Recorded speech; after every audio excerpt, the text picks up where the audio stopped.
তুই বর্ডারের আশেপাশে লক্ষ্য রাখ। রাজুদা পরোটা নিয়ে এত দেরি করতেছে কে? দাদা পরোটা নিয়ে এসেছি দাদা। এত দেরি লাগলো কেন? আর আমরা কিভাবে বুঝবো তুমি আসল রাজুদা আর এটাই রাজুদার আসল পরোটা? প্রমাণ দাও। দাদা এক প্লেটে 3টা বাসি পরোটা, আনলিমিটেড পচা তরকারি, সাথে সেদ্ধ পচা ডিম, একটি তরমুজ, পেঁয়াজ আর 2টো কাঁচা লঙ্কা, 40 টাকা। যা দিয়ে ট্রেনের টিকিটও হবে না দাদা।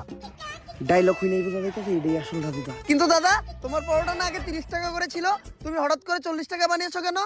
আর দাদা 30 টাকা তোমার পরোটার দাম, আর 10 টাকা এক্সট্রা নিয়ে সস্তা ফুড ব্লগাররা ভিডিও করে তার জন্য। আমরা ভিডিও করবো না, আমার কাছ থেকে 30 টাকা রাখতে হইব। কিন্তু দাদা এখন তো ইন্ডিয়াতে বাংলাদেশি আসা বন্ধ হয়ে গেছে, তোমাদের ব্যবসা কেমন চলে? ব্যবসার কথা আর বলো না দাদা, পুরো ডুবেছি। বাঙালিদের মধ্যে হাতে থেকে নিজেদের বোধ বাঁচাতে পারছি না। তা তোমাদের কি অবস্থা দাদা? আমাদের অবস্থাও খুব একটা ভালো না।